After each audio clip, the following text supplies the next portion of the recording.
Hey, this is Frank Todaro, otherwise known as Starscream.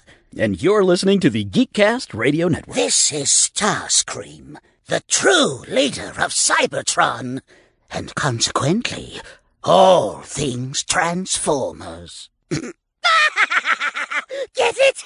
That's the name of the show. For those of you that don't know this, here on my right, Twin Twist and Cup. On the left are Perceptor and Topspin.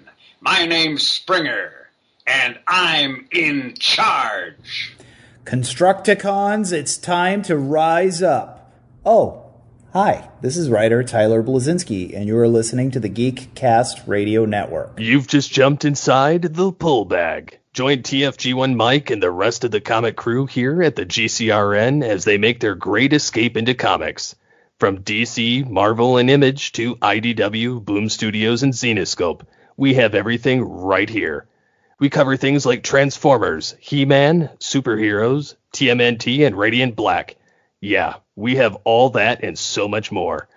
It's all inside the pull bag here on the Geekcast Radio Network. So, without further ado, it's time to talk about the comics we're reading right now, here inside the pull bag. Pathetic fools! There's no escape! You've just jumped inside the pull bag, presented by All Things Transformers. I am, of course, normally you don't hear my voice, but I am TFU and Mike. Joining me, as always, Steve Megatron. Yo. This is a crossover episode like it was last time as we continue our SkyBound Entertainment Transformers comic coverage. Hello, Steve. How are you? Doing pretty good. Pretty good. That's good. Today we are discussing Volume 2, Transport to Oblivion. Oh, I wonder where they got that title from. From an episode?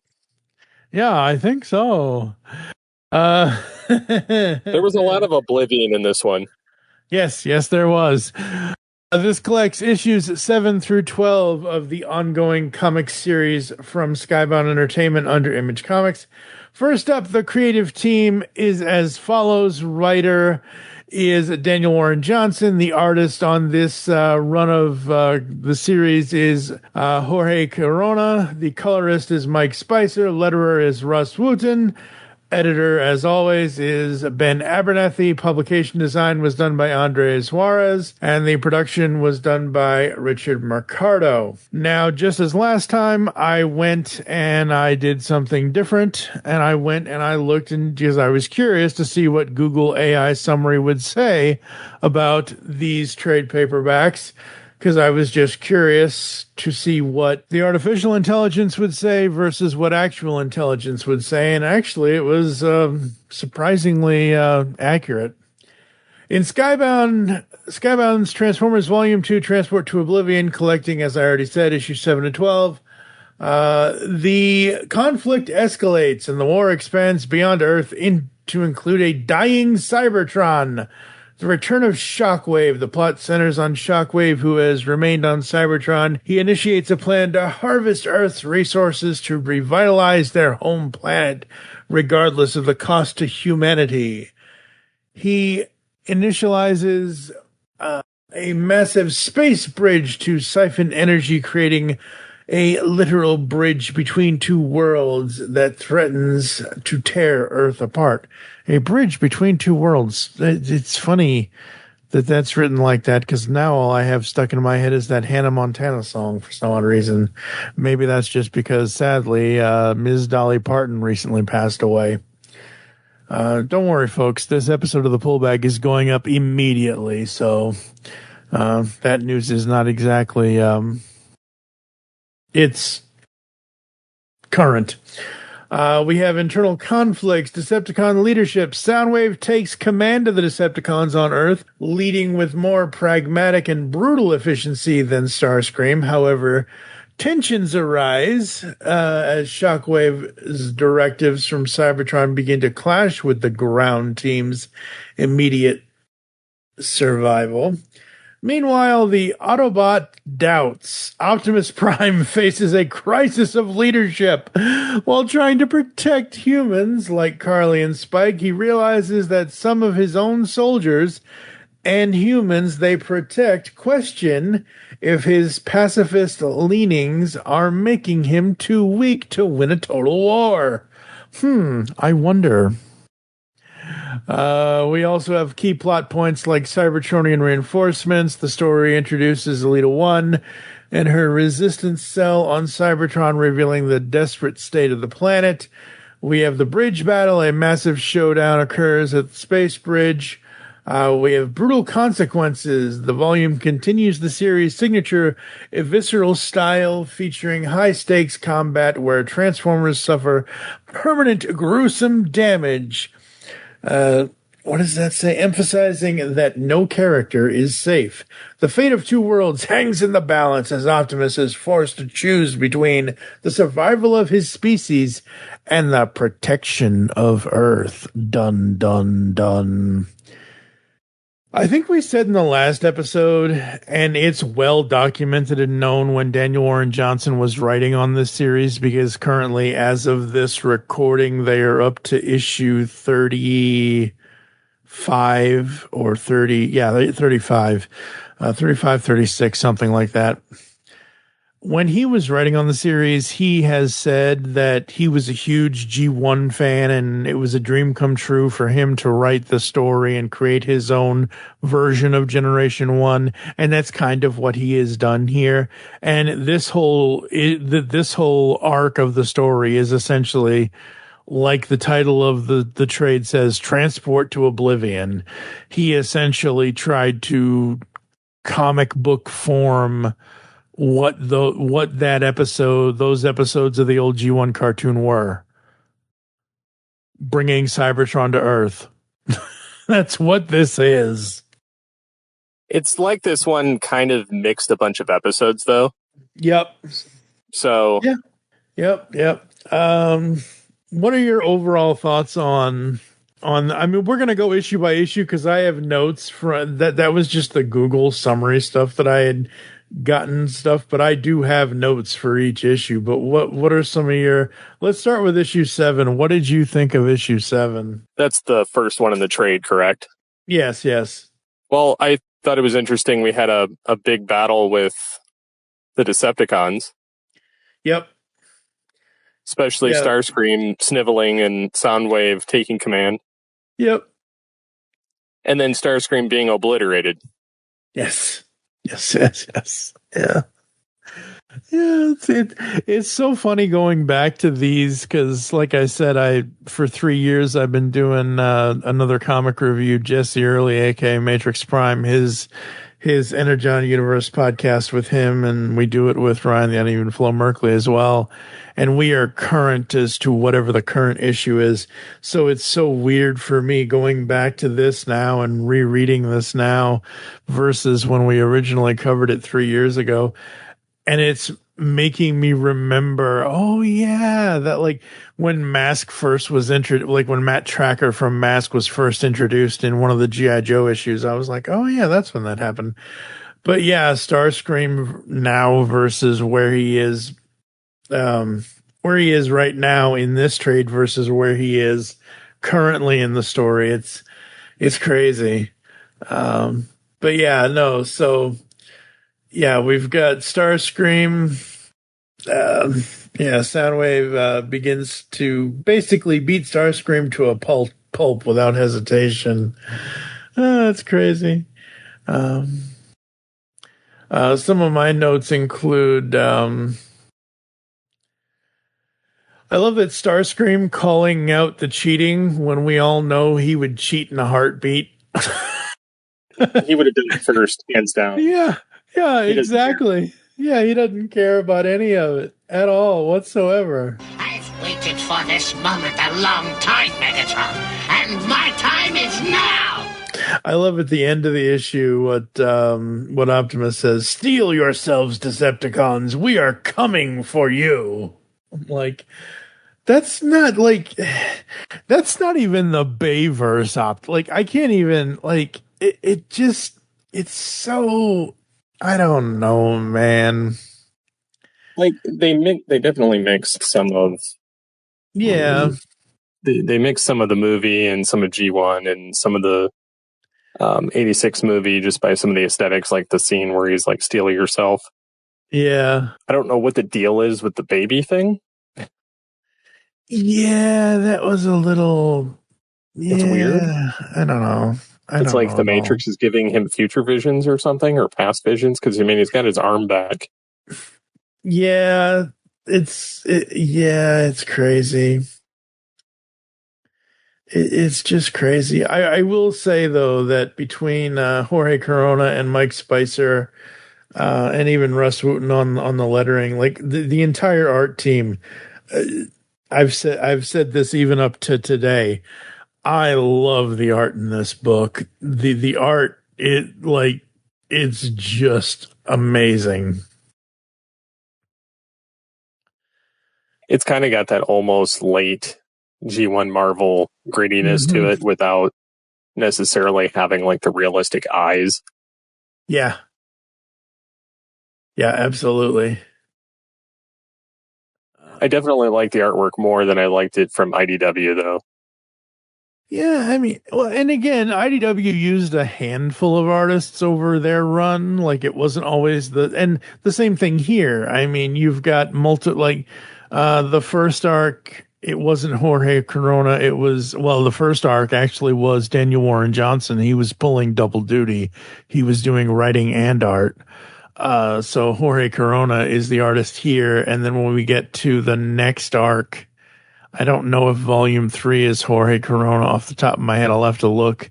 I'll look maybe when we do the ad break later in the podcast, but I do know currently the artist is Jason Howard. So just like IDW, Skybound is changing artists as we go through the series. But I mean, everyone has their own likes and dislikes, but I don't remember if there was any I mean, obviously we've covered all of IDW on the podcast, so it takes a lot for me, and I said this recently on an episode of another comic review.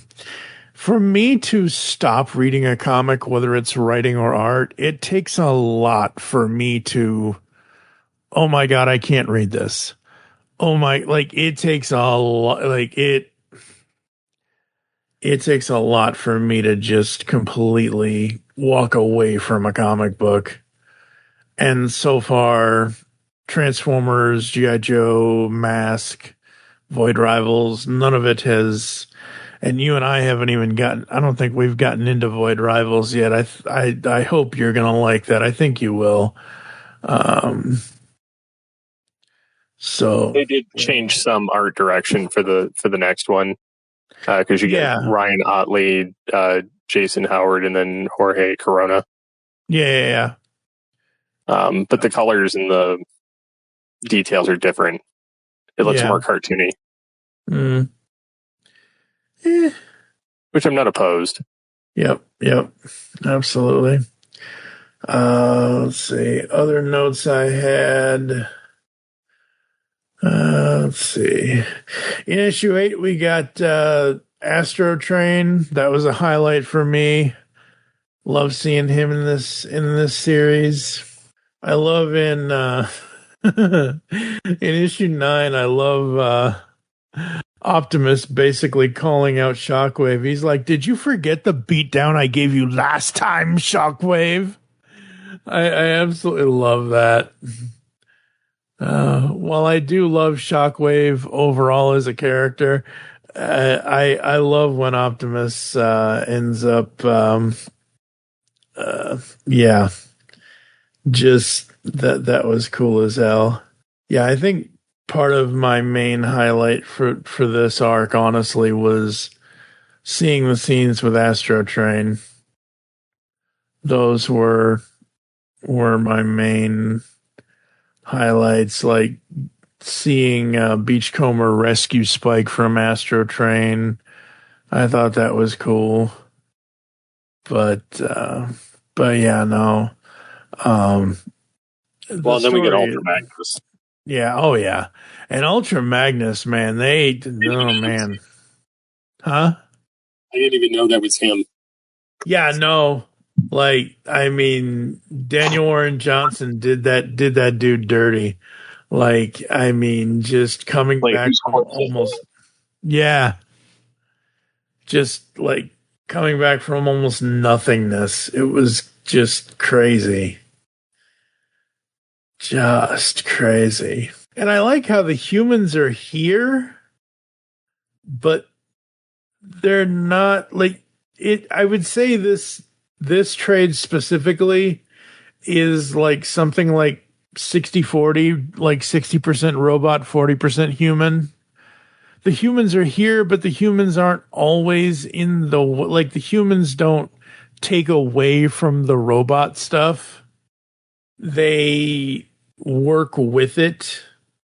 Like, Carly and Cliffjumper have their own thing, and, you know, Spike and Beachcomber start to have a thing, but that's because he's rescuing him from Astro Train. But it's one of those things where it's not, Daniel Warren Johnson is not writing this to, oh my God, we have to have the humans interfere with the robot war. Like it's not like friggin' Kicker. Or, you know, oh my God, I want to get in the middle of this and get hurt. Like, bleh, stupid Armada. Ugh. Stupid 2000s cartoons. Ugh. And again, it just, I'm just cycling through these pages, and the giant page, the giant splash page of Cybertron and Earth, where it says, what does it say? Why not bring our home to the source? When the blah ha ha ha ha.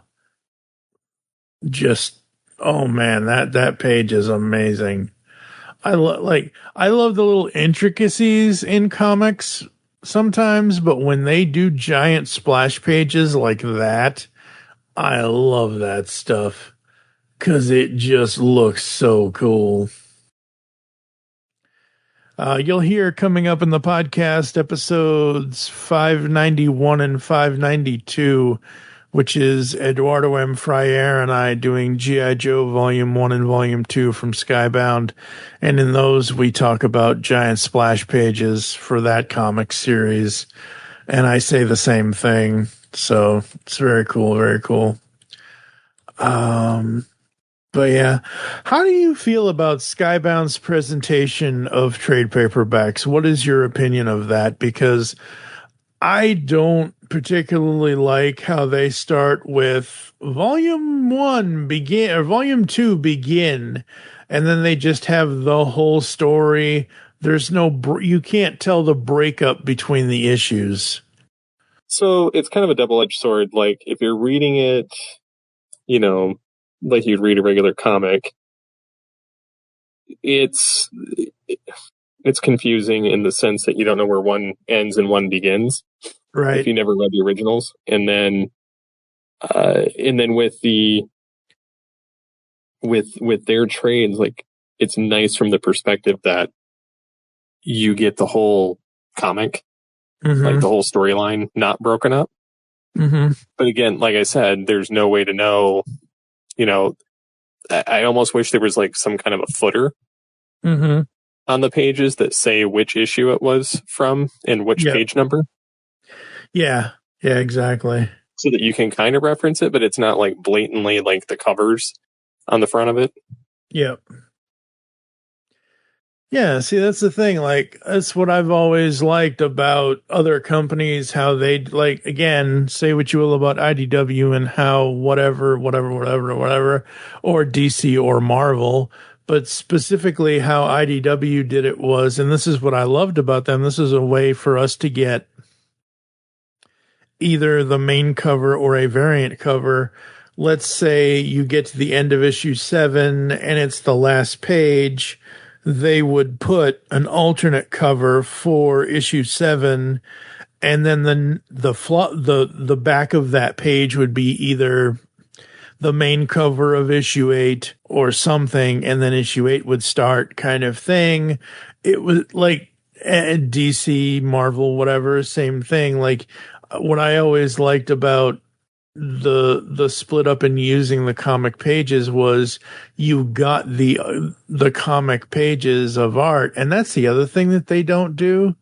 What I noticed at the end of the trade here is that they do not, like volume 2 end. The only thing that they do, the Energon Universe has arrived, and we see an advertisement for Duke, Volume 1, Cobra Commander, Void Rivals, Scarlet, and Destro. And then it's just the last page. They don't even include any other alternate art for Transformers, for any of the covers from any of, like, I don't like that, because I'm like, if I'm spending, let's say, I forget what the MSRP on volume 2 even was, but yeah, it's like, let's say a trade paperback is $12.99, 13. If I'm spending 13, 14, 15 bucks on a 5-issue comic book collected edition, I want a little bit something extra in there, because I love, yeah, something like that. I don't know. But overall, I liked volume 2 for the most part. Okay, so I'm looking at the cover price for volume 3 on imagecomics.com, $16.99. At that price, I would want to see the variant covers in the back of the book. So that price is not terrible compared to what I've seen other trades at. Yeah, no, it's like not yeah. Than some of the other trades. Like some of the other ones start at $19.99 and then they kind of go up from there to like $24.99. Yeah. So it's not terrible. No, it's not terrible. But again, other trades, and I've seen other trades at this price that do include variant cover art in the back of the book. So I don't know, whatever, it is what it is, I guess.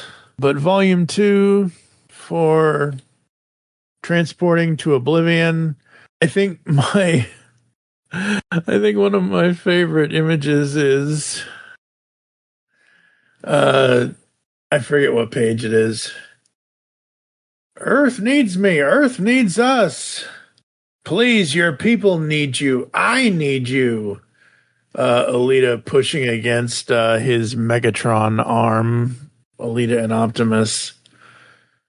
I just like the composition of her trying to push against his Megatron arm there.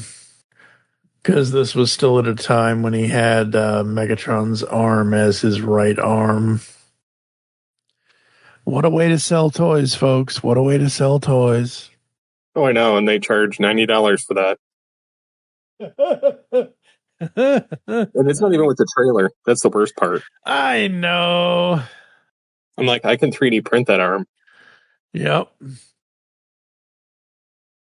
Which I probably will if I want to. But yeah, honestly, like, it doesn't matter to me. I do think it's funny, like, how this issue kind of played out. You got Magnus rebuilt. You got Cliffjumper kept getting in the middle of the fight.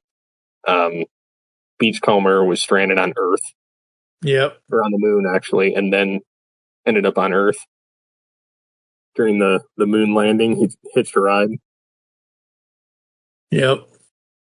And they keep killing Ratchet. You can tell they don't like Ratchet. Yeah. I like the fact that Devastator got his butt kicked. Yep. Which was cool. And the other part that I kind of found funny was you ended up with a section of Cybertron on Earth. Yeah, the Cybertronian shard, which will come back because, again, as I said, currently, at the current time, that's Wheeljack's lab. Well, that's cool, because I know it ends up in the next issue. And yep, issue 35, yep.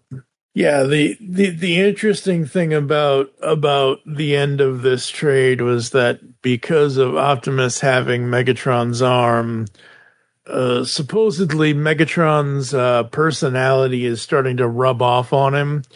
So they basically have to beat the Autobots have to beat the ever-living shit out of Optimus. And I will edit this episode, but it's one of those things where they have to beat the ever-living crap out of Optimus to get get Megatron's arm off of him. I mean, oh my God. Huh? It made sense in the moment to take the arm. Yeah, no, I know, but it's like, oh my God. And at the end, Optimus chooses Earth over Cybertron. The old fool. The old fool. Any other thoughts on Volume 2, Transport to Oblivion, sir? No, I mean, I enjoyed it overall. I would probably give this a 4 out of 5 on our rating scale, just because the artwork was great. There was a lot of action, a lot of fun moments. I'm not particularly fond of some of my favorite characters getting decimated. I'm not, and I'm also not like a huge fan of Alita, but I get there are people that like her, so I just, She gets worse and worse as it goes on, and there was a point. I think it's by when we were doing the single issue reviews on another comic review. I think by issue 18, I wanted her dead. So trust me, I know how you feel. I mean, I think I'm at that. Like, I'm already getting rubbed wrong, and this is here in Volume 2. So Yep. Yeah, I'm right there with you. 4 out of 5 on the Geek Meter, GCRN Geek Meter. So with that, we're going to take a quick podcast ad break and hear some podcast ads and some other stuff. We'll come back to close the show right after this. Hello, geeks and geekettes! Looking for a podcast that covers a vast array of topics? Then check out Altered Geek Unleashed, where we discuss our thoughts on this week's geeky news, tech, gaming, television shows, movies, cartoons, comics, and more. So, get altered, get geeky with the Altered Geeks, every Friday on the Geekcast Radio Network. What's up, folks? My name is Mike, and I am the host of the Mike Cybert Radio podcast, your favorite Transformers adjacent podcast, and I've got 60 seconds to tell you all about my show. Good thing I've got a catchy theme song to do most of the work for me. Mike Cybert Radio, we talk about stuff and things, lots of guests in-depth interviewing. Mike Cybert Radio, it's nobody's favorite show. Movies, comics, video games, and TV. I also talk about the Transformers the movie about as much as I talk about Boba Fett. My guests are independent artists who tell their stories and give terrific advice about pursuing your creative interests, and I encourage you to do the same thing, even if I can't take my own advice. Brevity is not my first best strength, but you can subscribe to Mike Cybert Radio on most podcast apps so you never miss an episode. Make good choices. It's time for Mike Cybert Radio. We brought the entire convention center to the brink of an intergenre geek war. Okay, Michael, if we're going to tackle this podcast thing, we've got to do something really special. It has to be cool, daily, in audio form, and undetectable by radar. Something that screams summer. I know, let's do a Phineas and Ferb review podcast. We'll call it the Podcast Organization Without a Cool Acronym, or POWCA for short. What do you think? I think if we're not careful, Candace is going to bust us. You can find POWCA on the Geekcast Radio Network, iTunes, Blog Talk Radio, and all of the other methods you find podcasts. We'll give you the whole seat, but you'll only need the edge.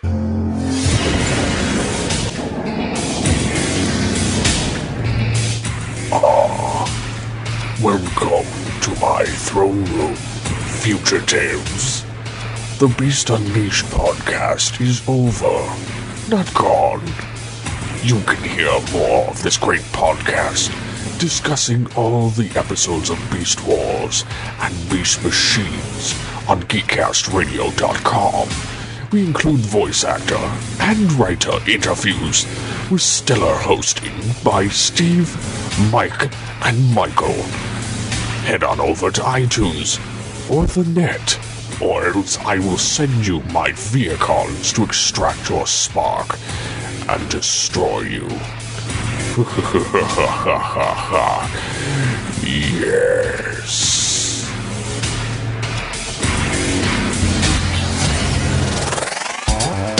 It is a world transformed, where things are not what they seem. Transformers! Want to learn a bit about the Transformers? Think you know everything about Cybertron, but are looking to learn a little bit more? Enroll today at Transformers University Podcast. Each episode will tackle a piece of Transformers history, starting in 1984 and marching our way up to today. Hosted by me, Anthony Brucali, 3-time Emmy Award winner and consulting producer on Netflix's The Toys That Made Us, and lifelong Transformers fan.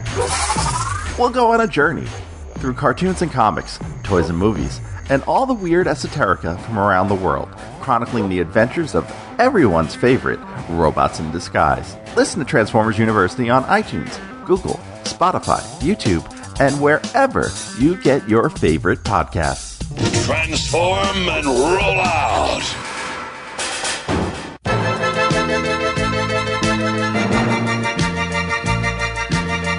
Hello, all sentient beings!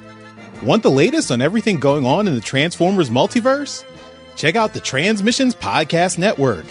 We've got weekly podcasts covering everything from Alpha Trion to Omega Supreme. From old school G1 all the way up to Cyberverse and beyond.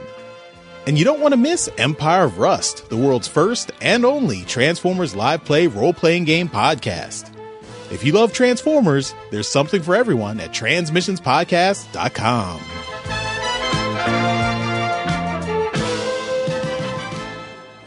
Discover a world of vintage and modern toys that's more than meets the eye with the Triple Takeover Toycast. Hosted by toy writers and photographers Toybox Soapbox, 6O, and TF Square 1, this informal and chilled out series of discussions cover everything from vintage Transformers to Mask, Diaclone, Microman, and more, be it nostalgic or current. Whether you're a seasoned collector or a casual robot enthusiast, all are welcome. Triple Takeover Toycast.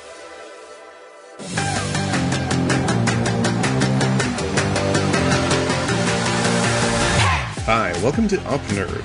What is Up Nerd? Up Nerd is a podcasting network of shows hosted by me, The Uneven Flow. People have told me I like to talk at them about a pretty wide range of topics, comics, games, movies, books, whatever, and now I'll be able to talk at you. Along with the weekly show will be 2 bi-weekly shows. First we have Find You Pick, a show where one host picks a movie, then both hosts have to watch it. Then the next episode, the other host picks the movie. Each show will have a breakdown of why it is that movie was picked by that host, after which will be a discussion about what it is we just watched. Lastly, we have the show Top 3, Bottom 3. Similarly to Find You Pick, one host picks a television series, and the next week, the pick alternates to the other host. Here, the episodes of the show are chosen by the top 3 episodes and the bottom 3 episodes, as rated on IMDb.com. Yes, this is probably the worst way to watch and review a television show, and yes, that's the idea. On our shows, I'll detail out how you can suggest things for us to watch. You can reach out and talk with the hosts, and maybe even appear on an episode. I hope you'll join me for this exciting new podcast adventure. I swear we're going to make it more than 8 episodes. On the Simplistic Reviews podcast, we talk movies. We talk TV. We talk... Hello, Julie, what the heck are you doing? Trying to make our spots sound more exciting by adding explosions. Yeah, I'm pretty sure you could have got the point across with sound effects, not the real thing. Car. Download this show on iTunes or at simplisticreviews.blogspot.com. I'm sure your insurance company will cover that. No, they won't. No, they probably won't. Why'd I have to be the chosen one? All right, folks, we are back here inside the pull bag. This is episode 586. We got, I don't know what the math is, something like 14 episodes to 600. Yeah, I think that's correct. Something like that. I don't know. Steve Megatron, what in the hell you got going on? Working on a lot of new articles and features for the website still. Things to bring, new community features and functions, and just trying to iron things out there. Very cool, very cool. All right, folks. Well, that's going to do it for this episode of The Pull Bag. Next time, I believe it will be myself and Dave McElveny. We are going to head down to Krypton because we're going to talk about Crypto, the last dog of Krypton. That's right, folks. We recorded that months and months and months ago, but it was a 5 or 6 issue miniseries that DC did. Crypto, the last dog of Krypton, where Lex Luthor finds Crypto first before Clark did. Before Kal-El found Crypto. So very, very interesting, fun series. So my buddy Dave McElveny joined me for that. So that's what's coming up in episode 587 on the show. Thank you for joining us here inside the Pull Bag. If you'd like to get in contact with us or leave feedback for this show, there are several ways to do so. Visit the website, thegcrn.com, where you can listen to and comment on all of our content. Plus, we now have a brand new Fourth Wall store. Visit shop.thegcrn.com. Send any email to feedback@geekcastradio.com. You can follow us on Twitter at the GCRN. You can also follow the show at The Pullbag. I am at TFG1 Mike. What is your Twitter? At SCP-21. You can also become a fan on Facebook. Go to facebook.com/Geekcast Radio Network. You can also check us out on anywhere else that we are. As I already said, Crypto, the last dog of Krypton is next. For now, I am TFG1 Mike with Steve Megatron. As always, make your great escape into comics, and we will catch you next time. Autobots, roll out. Perhaps for the last time. You've just heard the latest episode of The Pull Bag, the GCRN's first comic review and discussion podcast. There are several ways to get in touch with us and leave feedback for the show. You can visit the website, geekcastradio.com, where you can comment on the episode and all of our different podcasts. You can rate and leave a review for the show on iTunes. Be sure to leave us feedback. Become a fan of us on Facebook, facebook.com/thepullbag. Send us an email, feedback@geekcastradio.com. Follow us on Twitter @thepullbag and @geekcastradio. So until next time, make your great escape into comics and unleash the geek in you.